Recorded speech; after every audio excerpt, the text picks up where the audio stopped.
Graça e paz, amados irmãos, que Deus abençoe a vida de cada um de vocês.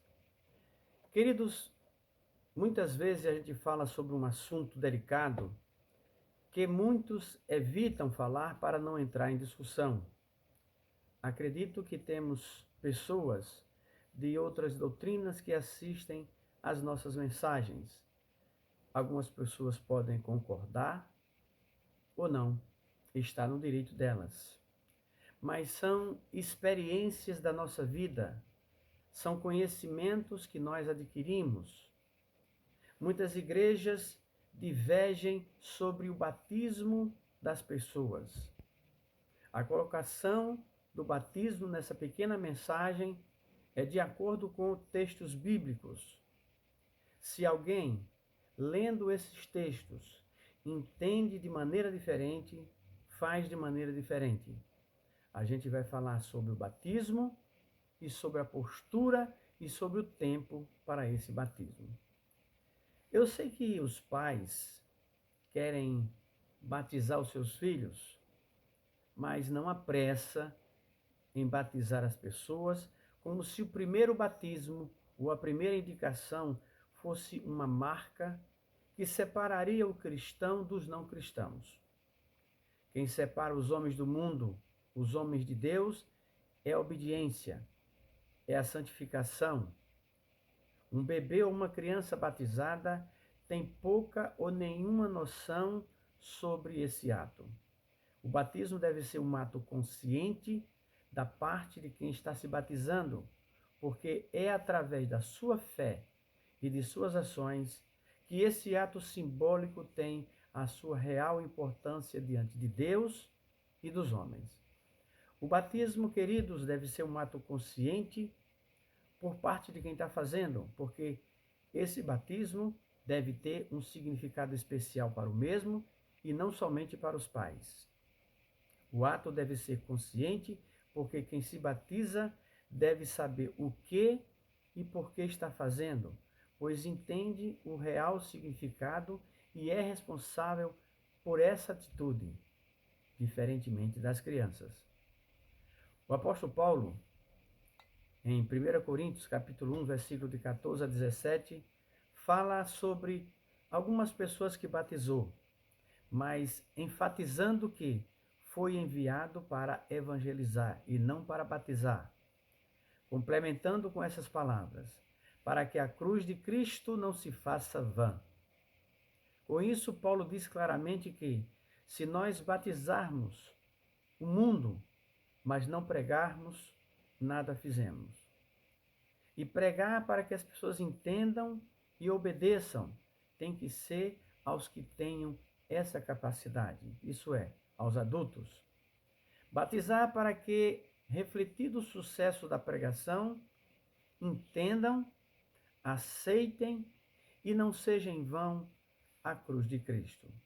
A preocupação de Paulo em seus ensinamentos e suas cartas mostra a preparação das pessoas adultas que, aceitando a Cristo, não seriam enganadas por outras doutrinas e nem por outras pessoas que tivessem a capacidade de falar bem, mas não a verdade.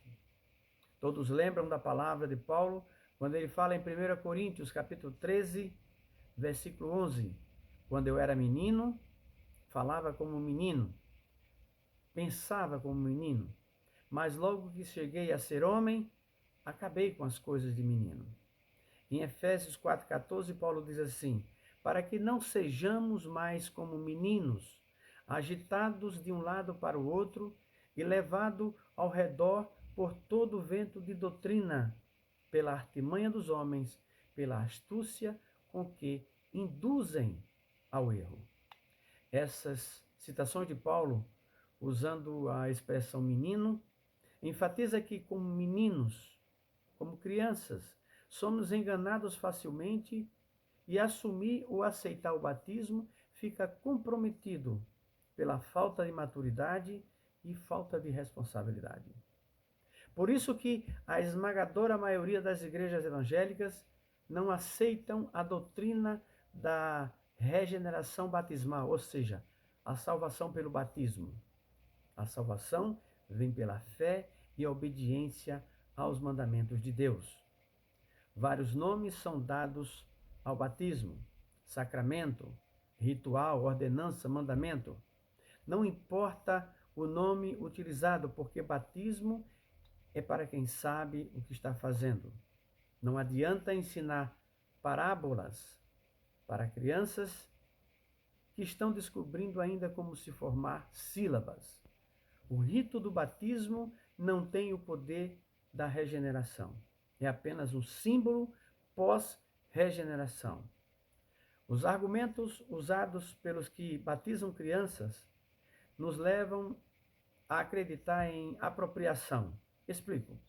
Parece apropriação, tomar posse, porque as igrejas que assim fazem, porque viu primeiro ou que teve a primeira oportunidade. Não é assim. Nem mesmo outros argumentos como porque são crentes, porque nasceram de pais crentes, porque estão perdidas pelo pecado original, valem de alguma coisa diante do disparate de batizar quem não entende o que significa o batismo.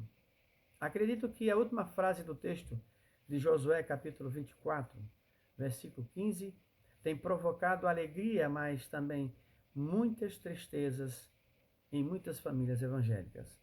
O texto é: eu e minha casa serviremos ao Senhor.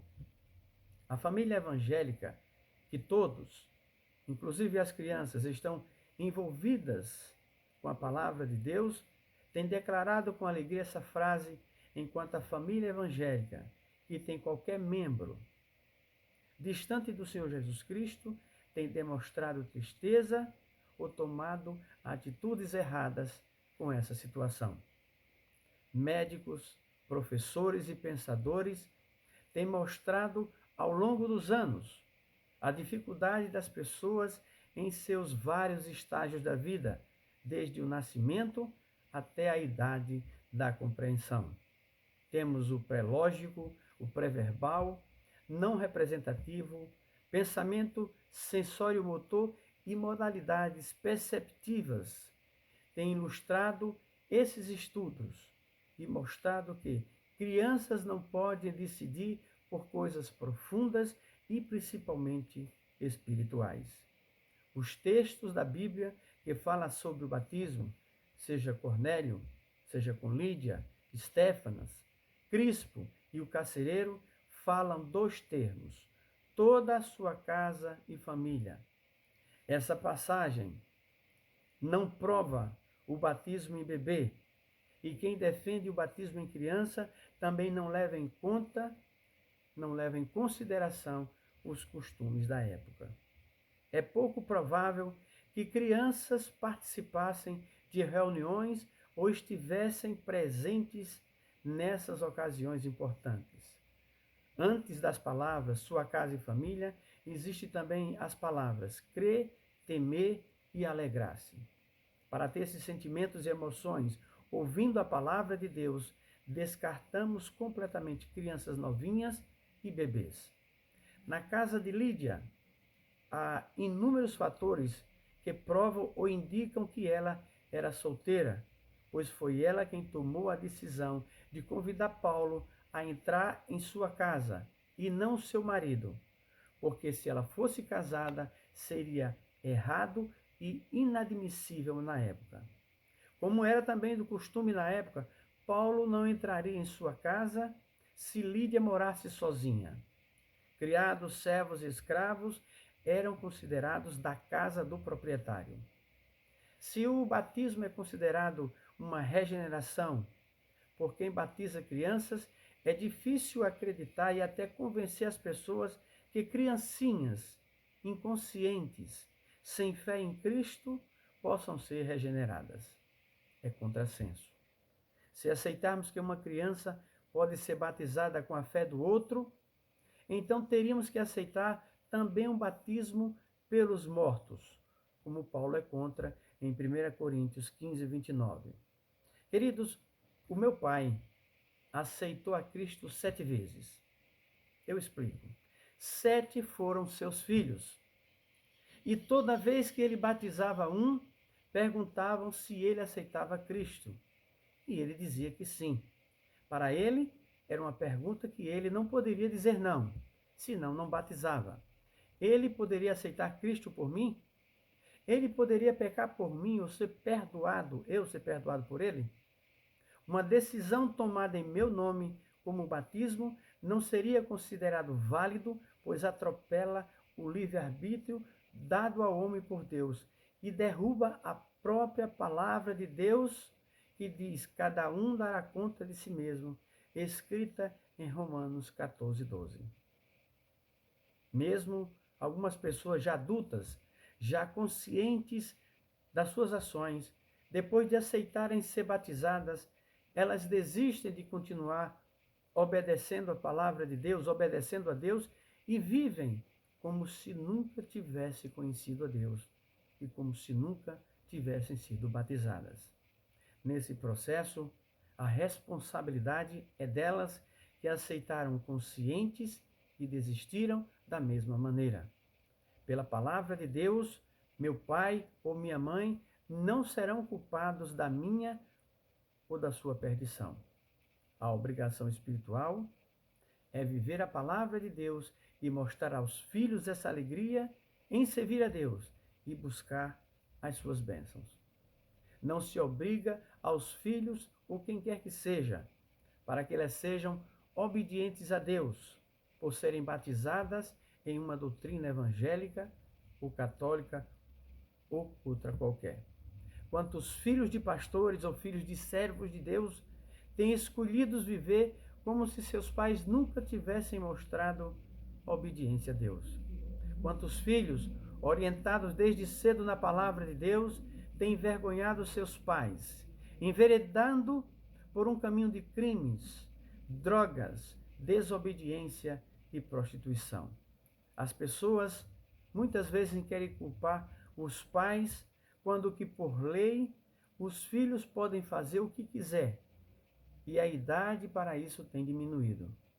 Quantos pais, querendo o melhor para os seus filhos, têm provocado a fuga, a desobediência e até o suicídio de muitos. É inacreditável que filhos escolham esses caminhos da perdição do que servir a Deus. Mas é isso que tem acontecido.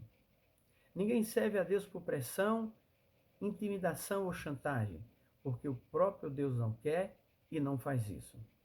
Se serve a Deus por amor, se serve a Deus por livre e espontânea vontade. Se serve a Deus por um desejo no seu coração. O batismo infantil cada vez mais tem desaparecido das igrejas evangélicas. A forma de batismo, seja por imersão, aspersão ou simplesmente molhar a cabeça, são opções de cada doutrina, embora que Jesus tenha sido batizado no Rio Jordão. Naquela ocasião, Jesus veio de Nazaré da Galileia e foi batizado por João no Rio Jordão. Assim que saiu da água, Jesus viu os céus se abrindo e o Espírito Santo descendo sobre ele. Marcos 1, 9 e 10. Assim que saiu da água, Jesus não estava à beira do Rio Jordão, ele estava dentro do rio. Jesus foi batizado com 30 anos de idade. Querido, o texto que nós vamos ler fala em arrependimento. Crianças não sabem o que é isso. E creio que o mais importante e mais claro é o que o apóstolo Pedro fala para ser batizado em Atos 2:38. Arrependei-vos e cada um de vós seja batizado em nome de Jesus Cristo para o perdão dos pecados e recebereis o dom do Espírito Santo. E pronto. E ponto final. Que Deus abençoe a sua vida.